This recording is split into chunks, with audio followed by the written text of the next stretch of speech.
You know, I never thought Lord of the Rings would get a straight up Dead Poet Society, oh Captain, my Captain moment, but here we are.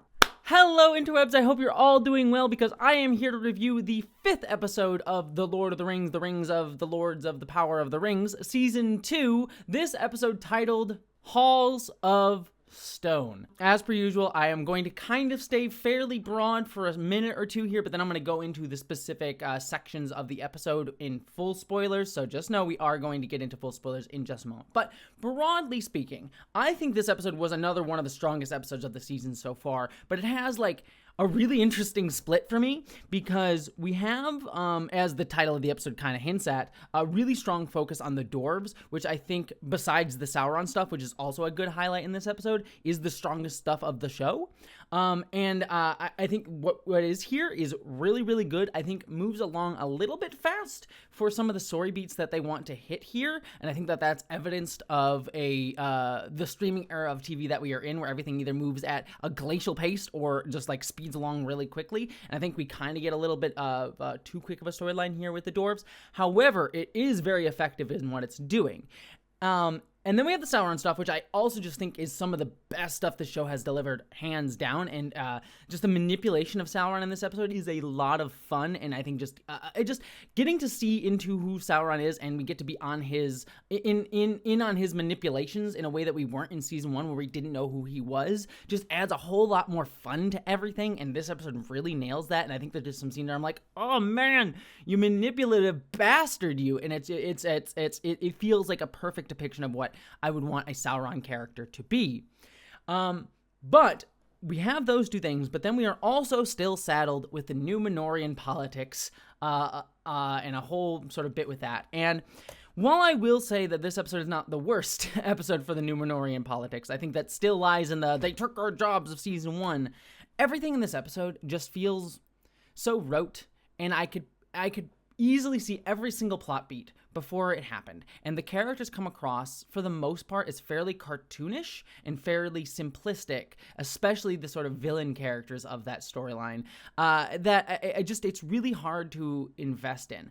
And, you know, it's not necessarily bad, it's fine and works okay, but I'm just sitting here being like, yeah, let's get to the point. What I will say though is some of the visuals in the Numenorian section are stunning. I think, say whatever you will about the show, but some of the visuals and definitely the music by Mary McCreary is some of the hands down best I've seen in the streaming era of television. When the show wants to be beautiful visually or auditorially, it is beautiful, and I absolutely love all of that. So hands down, especially in the Numenorian side, I will say the visuals were gorgeous this episode, especially towards the end. But as I said, it's still the weakest storyline of the show, and it brings it down. Again, it's effective, it's fine, it works, it does its job. So it doesn't like ruin the episode for me, but it definitely is the weakest part of this episode and this show, frankly.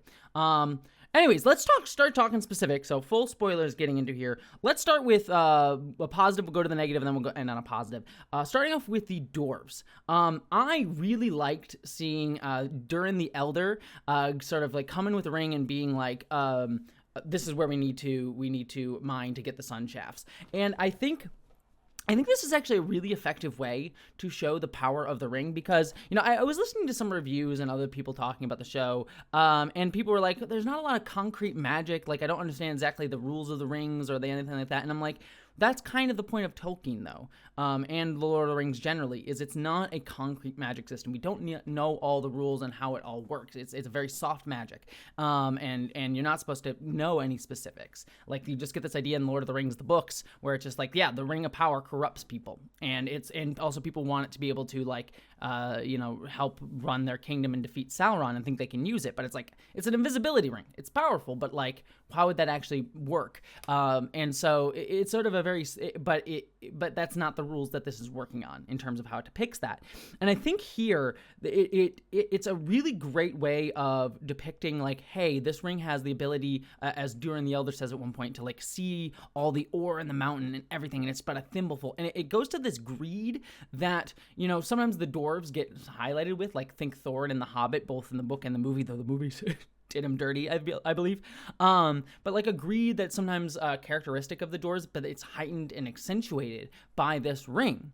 But it also sort of plays in contrast to the singing of Disa, the mountain songs that she does, and I like this contrast in magic of like the ring sort of like provides a shortcut for something that was like this long thing that people had to learn, had to have a bond to nature to be able to do. And it's also coded as feminine as well with the character of Disa. And now it's sort of put into this ring of like, yeah, now this thing that was like a magical art that was filled with joy and love and learning and caring for nature is now put into a ring that's like, yeah, we can use nature, we can mine it, we can take it, and I can see it. And I think that's such a really good articulation of Tolkien's themes of like power versus nature and like the corruption of man, or man being sort of a general term for like living beings. And I think that's just a great contrast. And I love seeing Disa wrestling with that too, of like, man, that power would even be hard for even the most humblest of dwarves to use. And I think that's a really great contrast. And the one negative I will say with this, there's the token lore thing that would bother people, which is, the Dwarven Ring shouldn't really be corrupting people until the One Ring exists, when Sauron's manipulating them. It shouldn't inherently necessarily be corrupting. And I can see that point, but for what the show's going for, again, I have to kind of, and there are people that can't let this go, and I understand, and in a good faith way, I understand that. There's bad faith people that will use that to go into their own politic nonsense stuff. But I understand if people don't like how the show is sort of recontextualizing some of the stuff Tolkien did. And that's fair. For me, taking the show on its terms, I think that works fine here. What bothers me more is the fact that it's very quick. It's like we get the rings already, and already Durin the Elder is like corrupting. He's like trying to tax other dwarves and their leaders to give for them to get the rings. And it all works very well and makes sense for what the show is going for and how it's showing power and corruption. I think it's done very well. However, it just feels too quick. And again, it goes to the streaming area where it's like we've already made the 7 rings for the dwarves. We're working on the 9. We've already got the 3. And I'm assuming we'll probably get to the 1 ring either at the end of the season or early next. And it's just moving along at a very clipped pace to get to all of this stuff. And yet we also have things where it's like it's taking 3 episodes for Elrond to get to Celebrimbor. And just like it should be something that like in some episodes we got to Celebrimbor in like a day from where Gil the lad and everyone is, but in this is like 4 episodes and we're still having them being like, we need to go there and talk to him, and it's just kind of a frustrating pacing question throughout all of that. That said, I also really love the stuff with Durin where he's trying to talk to his dad. I love the sequence where Disa hears the Balrog in the deep. It was a little bit comical where she's like, she follows this the like thing down into down the stairs, and it's like, oh, I'm suddenly in this weird space. I guess I just suddenly appeared here. It was a bit contrived. However, the sequence where she sings, she finds it, and is able to get again a reminder of what the song singing, the mountain singing does, and how powerful it is, and how beautiful it is in a way, and how and then how scary it becomes when you hear the Balrog yelling back. Like, oof, loved that. I thought that was fantastic. And again, goes to like the soft magic thing, because I half expected the Balrog to like jump out right there, but it was again a very soft magic thing. I am curious to see how they're going to deal with the Balrog. Maybe I'm getting my timelines wrong here, but I believe the Balrog comes out and then it goes away, and then they try to rebuild Khazad-dûm in the Third Age, sort of later on towards more Lord of the Rings era time. And then, because we're in the Third Age, no, we're in the Second Age now. Numenor is the end of the Second Age. But then the Balrog comes back there. I think that's how the timeline works. I have to remember. So I'm curious to see when and if we'll see the Balrog this season, or maybe next, when we'll get to that. So very curious to see how that's going to play out. But yeah, the dwarf stuff I thought was really, really cool. I loved the corruption. I loved the thematic elements of it. Just a bit quick for me. This brings me on to my negatives, though, because we have to jump over to Numenorian politics. Okay, so there are parts that I think are fine.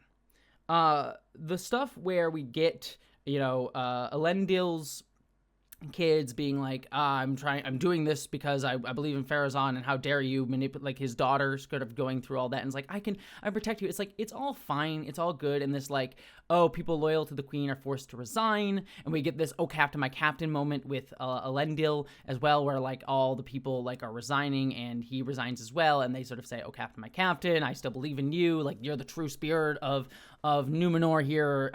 Again, it's all fine. I think the show wants it to be more powerful, like emotionally and thematically than it is, but it doesn't really land that way.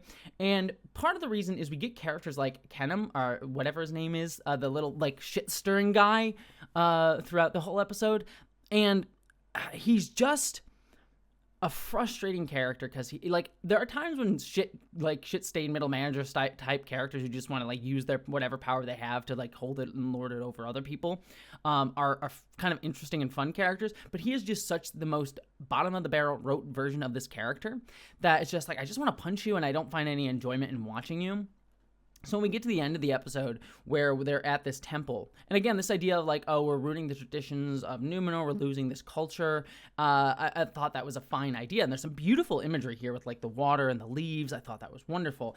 But like, we get these moments where it's just like, oh, he like, Isildur says, let the old man have the lady, the token, this religious symbol, and Kenem just comes over and just drops it. And I'm like, yep, of course. Like, I saw it coming a mile away. I saw it coming a mile away when he stabs the one guy who's the sort of underling of Isildur in the back. Like, again, it's all very rote, and we're also saddled with some frustrating moments to just kind of get to what the show is trying to force upon us, like get us forcing to Numenor's fall, because we get stuff with like the queen, the former queen, the ousted queen, I guess now, telling Isildur like, oh, you looked into the Palantir and you didn't see the fall of Numenor like I've been seeing, so maybe that means that something has changed and I need to step back because this means that Farazan is actually the right ruler and it was me who was leading us down this path. And I'm like, why would you make that assumption? Why would you make that assumption that Isildur seeing something different in the Palantir means that your vision is not the case anymore?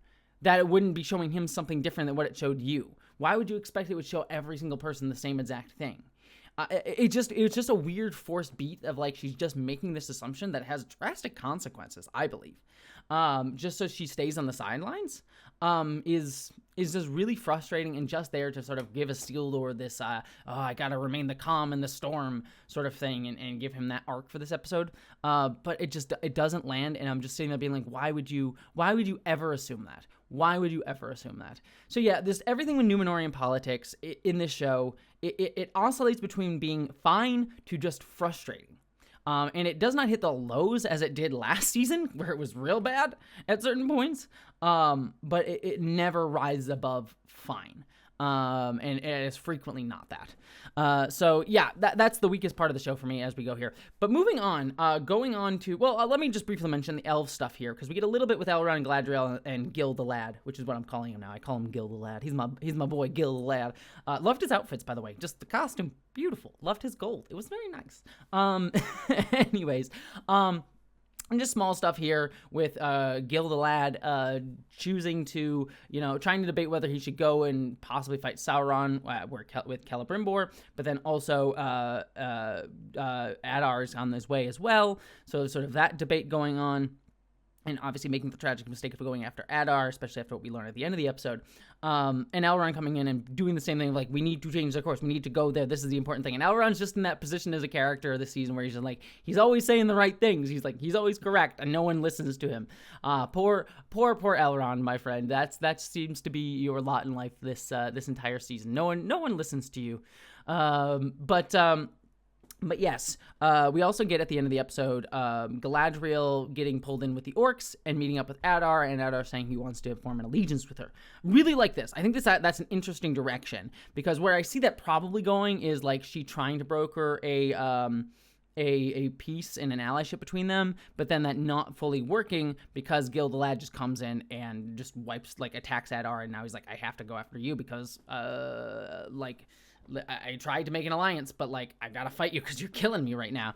And that's how Sauron sort of takes over, and it just goes to Sauron's manipulation of these different forces that could have been allies but not. And I really, again, it goes to this. There are certain groups that do not like this, but I really like, and I think that this beat works because we've been humanizing the orcs a little bit this season. We're beginning to see their point of view both through Adar and just the little pieces of like orc society that we've been getting. I would even love to see even more, but I think those little pieces make this moment with Adar saying, I want to ally with you, and this potential for an orc elf alliance actually feels more realistic. This beat lands better because we've been able to see the perspective of the orcs a little bit more, and it adds again nicely to this Tolkien-esque theme of like we can work together, we can build something up and greater, and adding the orcs to that as a potential that is tragically ruined because of Sauron's manipulations, I think adds a nice sense of tragedy to just the orcs in general. That like I really, really adore. Again, it's not the deepest, it's not the strongest element, but it's just something that I think adds an interesting level of depth to the tragedy of what Sauron has wrought on Middle Earth in a much more, societal way rather than just big wars. And I really do adore that. Just this idea that the orcs could have been allies. They could have been friends. We'll see how it all ends up shaking out in the long run. But that idea, I think is just a really nice one. And I think deepens something that Tolkien built rather than rejects it or pushes it aside. Again, this show is not an adaptation one-for-one of Tolkien. We have to let that aside. But I do think elements like this are some nice additions and nice building on these themes that he was playing with in ways that he didn't get to. So, love that. But let's go to, finally, the element of this episode that I love the most. Everything with Celebrimbor and Anatar, a.k.a. Sauron. Sauron is such a great manipulator. I've said this already, but getting to be in on Sauron's manipulations and getting to see how he is manipulating people and knowing that it's happening is much more fun than not knowing who he is. And I get why they did that in season 1. There is that element of like, ooh, like we can see his manipulations without knowing it's him, and then we can go back and watch. And I think it does add, if you actually go back and watch season 1, seeing Halbrand manipulate Galadriel, it adds a little bit more depth to that season than was there originally, but still it's not strong. It's super strong. This works so much better where you see things like how he takes advantage of this one elf going into the unseen world and seeing Sauron's true horrifying form, and him manipulating that into being like, it's actually Celebrimbor, and it's like, don't tell anybody. Like, you just see this nice passive manipulation, how he plants these seeds in people's minds that he knows will grow and go for him, and how he sort of manipulates Celebrimbor into believing that it's his fault, that he's the one that made this mistake, saying like, you lied, you're the one that brought deceit into this. We need to make things better. We need to redeem them. We need to really build these 9. We need to make these 9 to redeem the 7. And how he just, I love how there's a knife's edge here, that Celebrimbor is so close to figuring out who Anatar is. And I remember watching the whole episode, I'm like, figure it out. You're so close. You're right there. You can get it. And then you see how Anatar just twists it and makes Celebrimbor doubt himself. I honest to God, I relate to that. Like, as a creator on YouTube and things like that, like I've seen that happen to creators that I know, to myself, where you're like, am I the problem? Did I fuck up? When you have bad faith actors working against you and talking shit or whatever, like, it's just something that and this can relate to anybody. Anybody knows that person, like at the office, who's manipulating people behind theirs, like, is that guy? And like, I think that's a very relatable feeling, but on a grander scale. And it's like, oh man, I'm just so frustrated, and yet it works so well. And you see Sauron stepping up and being like, you're a leader, and he's like playing that bringing people together. Guys, like, your leader needs you right now, and he may seem impossible, he may seem ridiculous, but we can do it, and I believe in you, and sort of taking that sort of like orator role. I think it just, again, works so well. So everything with Anatar and Celebrimbor, I think, worked really well. I also really liked seeing the creation of the Doors of Durin. Honestly, I would have liked to see a little bit more of that, because there's those jokes between, what was his name, Narvil? I know he's in the books, and Celebrimbor, who worked together to create the Doors of Durin. There is, in Tolkien's Silmarillion, they apparently had a great friendship, and we get little hints of that here with Celebrimbor. It's like, watch him, he's the thief, and like this joking nature between the two of them. Every time we get dwarf-elf friendships in any Lord of the Rings thing, it's always phenomenal. I always love it. It just especially Elrond and Durin, which was the strongest part of season 1. I love, and getting a little hint of that here too between Celebrimbor and Narvil. Again, apologies, I'm probably saying his name wrong. is wonderful, and I wish we had gotten actually to see that. I would have loved to see, like, again, this is the streaming era, we skip by things really quickly. Would have been really cool to see like a scene or two of those two building the doors of Durin, instead of it just being like an Easter egg thing that's tossed in here, because I would have liked to see that friendship build out, and it would have actually been a nice contrast between the more manipulative relationship between Sauron and Celebrimbor, just to provide, like, here's a healthy relationship where two people working together who know their craft, versus one where it's very manipulative and distrustful. I think that would have been a great contrast to show just thematically, but sadly we don't have time for it. So it's just a nice Easter egg here, but when I'm like, oh man, that's a little hint of something that I really did like. Overall, like I said, I think this is another strong episode built off the back of the best stuff of this season, Sauron and the dwarves, and we are cutting out stuff like, you know, again, not as bad, I still enjoy it, but the stuff with, like, I was going to say Gandalf, the Stranger, Blue Wizard, whatever you want to call him, Saruman, mystery guy, like, that stuff I don't dislike, I think it's fine, but it's not as strong as the other elements, so I think this episode, by focusing on the two parts of this show that are the strongest, but still being saddled with this storyline that is its weakest, make for a slightly uneven episode, but overall I think a still strong one that I really enjoyed. But what did you think of this episode? I'd love to hear all your thoughts down below, and beyond all of that, my friends, live long and prosper.